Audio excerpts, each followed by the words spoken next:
Isang umaga, tanghali, gabi po sa Timlat Dance, Pilipinas sa Overwork guys.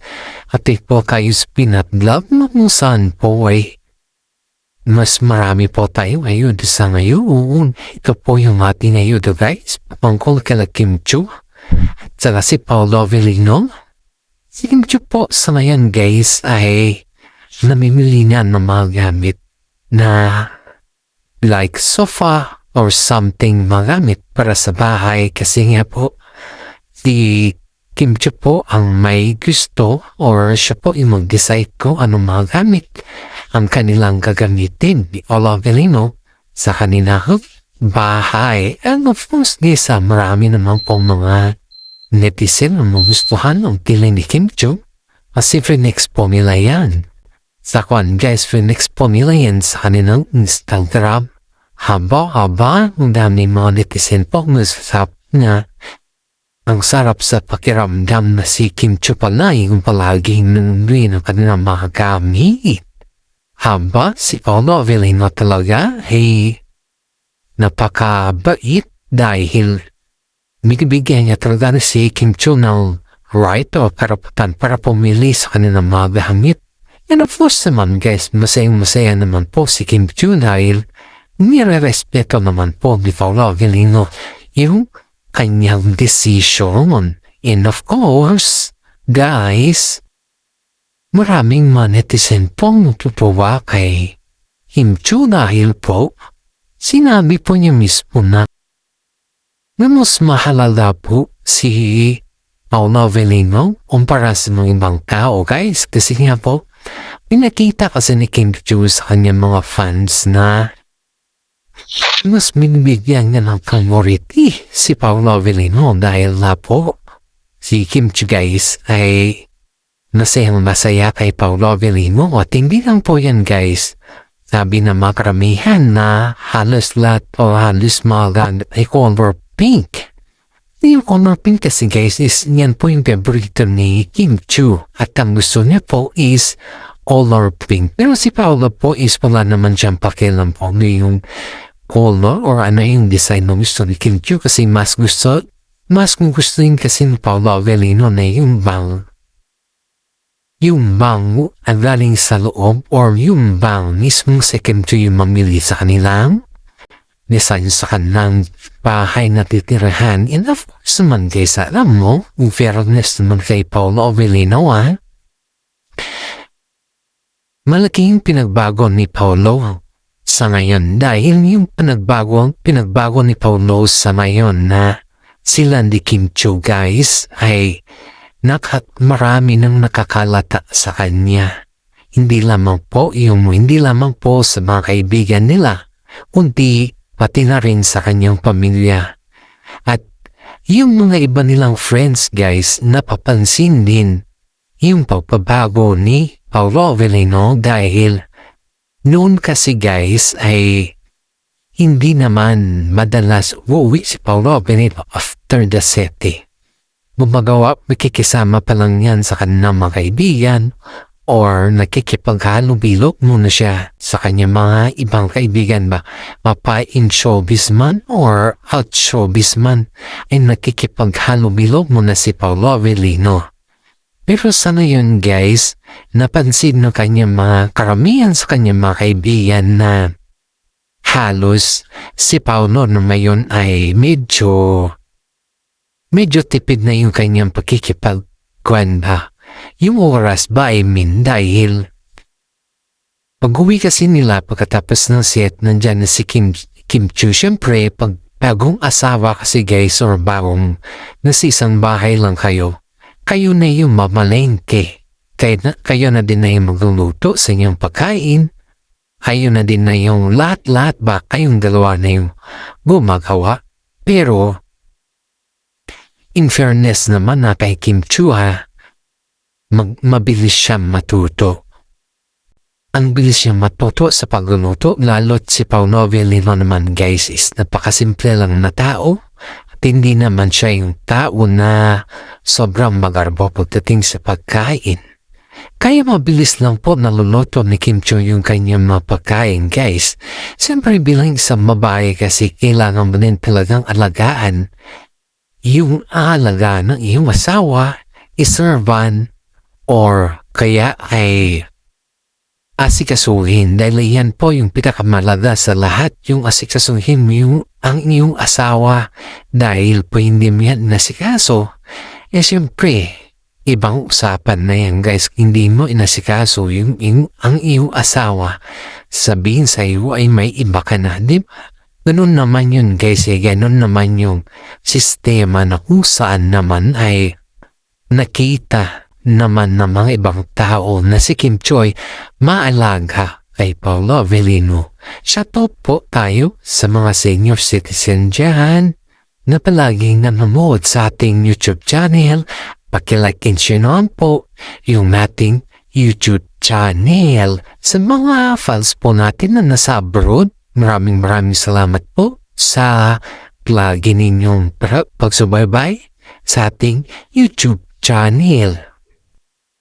Dito na naman tayo, guys, yung bago nating ayuda sa kanila na kung saan po, guys, ay ang mami ni Paolo Avellino, guys, ay bumisita rin kila Paolo Avellino dahil nakita po niya na halos may kaganapan ng Kim Pao na mimili na sila ng mga gamit para sa kanilang bahay. Pero syempre, guys, bilang isang nanay ay kailangan pa rin ng gabay dahil yung pagpili ni Kim Chiu sa mga gamit nila, guys, hindi pa naman siya yung, kumbaga guys, hindi pa naman siya sanay sa mga ganon, diba? Dahil alam naman natin na si Kim Chiu po ay busy sa kanyang career, busy sa lahat ng bagay, or sa lahat at wala din po siya na idea tungkol sa mga gamit sa bahay. Siguro meron naman, pero hindi po gaano mabusisi. Yan lang po natin, guys. Pero in fairness, itong mami ni Paolo Avellino, guys, ay very excited at saka very supportive sa kanila dahil sinadya niya talaga, guys, na bumisita dun para sa ganun ay makita niya kung paano si Kim Chiu mamili ng kanilang gamit. And hindi lang po yun, guys, ang mami din ni Paolo Avellino po ay inalalayan din silang dalawa dahil kapag bagong asawa pa lang talaga, guys, ay alam mo naman na nahihirapan pa sila sa moving noon. Yun yung palaging sinasabi ni mami ni Paolo Avellino sa kanila na ang pagkaasawa ay hindi lamang basta-basta. Yan ay malaking obligasyon at yan ay malaking responsibilidad para sa ganon matuto sila sa kanilang buhay. Kasi ang pag-aasawa kasi, guys, ay hindi lamang po yung marriage, hindi lamang po papel, kundi kakakibat po ng pag-aasawa ay isang obligasyon nila sa isa't isa, lalo't pag meron na silang anak, doon mo makikita yung tinatawag na mag-asawa na talaga, diba? And now, guys, ito yung kwan natin na nagpapasalamat din po si Kim Chiu sa mami Paolo Avellino dahil isipin mo, guys, wala na siyang parents. Si mami Lakam na lang yun nandyan. Pero kay mami Lakam naman, guys, siyempre pera-perang pinag-uusapan. Nandun na tayo sa punto na alam mo na, pero hindi naman ma-advisean ni Ate Lakam si Kim Chiu about sa pagkaasawa dahil ewan lang natin kung bakit. Pero mas maganda yung mga advices ni mami ni Paolo Avellino. Doon talaga nagpo-focus si Kim Chiu sa pag-a-advise ni mami ni Pao, yung kanyang biyanan, dahil may experience na ito, guys. Kaya sabi ng mga karamihan na napakaswerte ni Kim Chiu dahil yung biyanan niya po ay very supportive sa kanila. Aba, hiling ni Paolo Avellino, guys, ay hindi pala hiling. Hindi suggestion pala, suggestion ni Paolo Avellino, guys, na habang wala pa daw silang anak, ay mag-umpisa muna sila na mag-alaga ng pets. Ewan lang natin, guys, kung husa ba yun or aso. Kasi syempre, guys, pag ikaw ay wala pang anak, napapractice kasi sila, mga mayayaman na tao guys, pa wala pang anak. Napapractice sila na mag-alaga ng mga aso na kung saan ay parang anak na rin yung turing sa kanila, lalo't pag yung aso is hybrid. Kaya yung suggestion ni Paulo na kukuha sila ng maliit na aso lang para sa ganun is pag meron na silang anak, at least natitrain nila yung sarili nila na marunong na din na sila mag-alaga. Diba yan kasi yung halos squad ng mga mahiyamang guys, mag-umpisa sila sa aso, and then after sa aso ay pinapakita nila kasi dito na kung marunong ka mag-alaga ng pets, marunong ka na din mag-alaga sa iyong anak. Ay maraming nagsasabi na si Paulo Avellino guys ay ready na kasi may anak naman po si Paulo. Yan po ay si Aki, pero hindi naman niya ito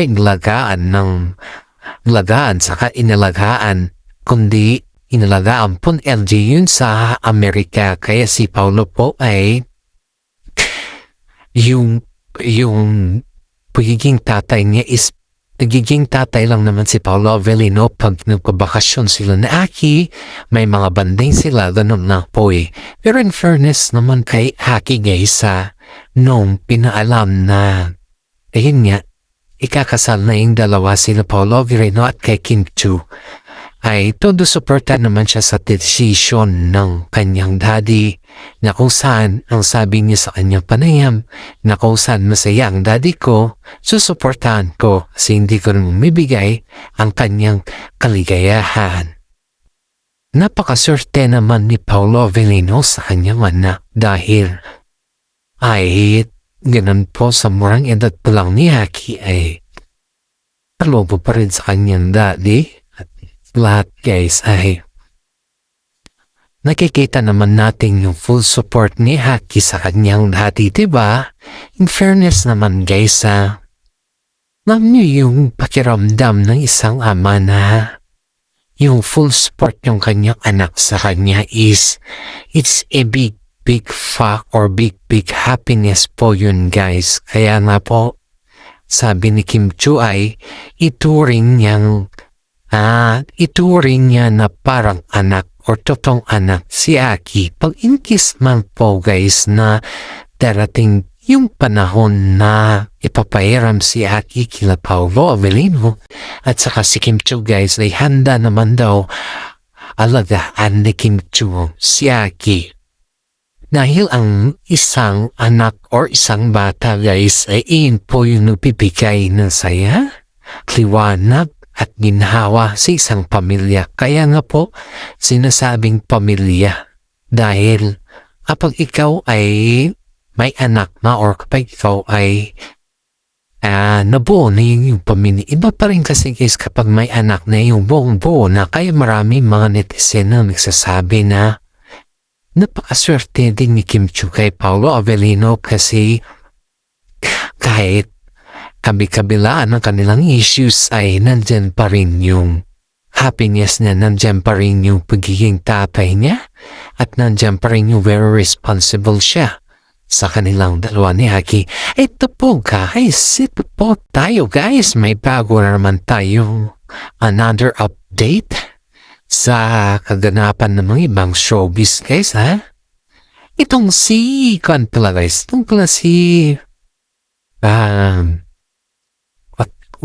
how can I say? Itong si friend ni Kim Chiu guys balak pala niyo humiram ng pera kay Kim Chiu.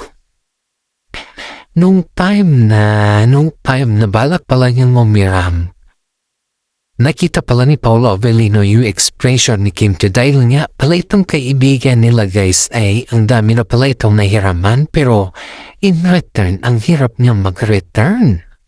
Kaya sabi ng mga karamihan na bakit mo pa siya pahihiraman yan? Ang hirap naman mag-return.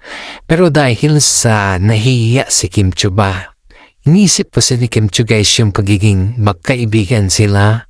At itong actress naman na ito guys ay parang as in guys na lumalapit ito kay Kim Chiu as in na yung mararamdaman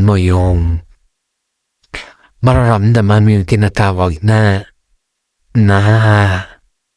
yung bang pakiramdam guys na yung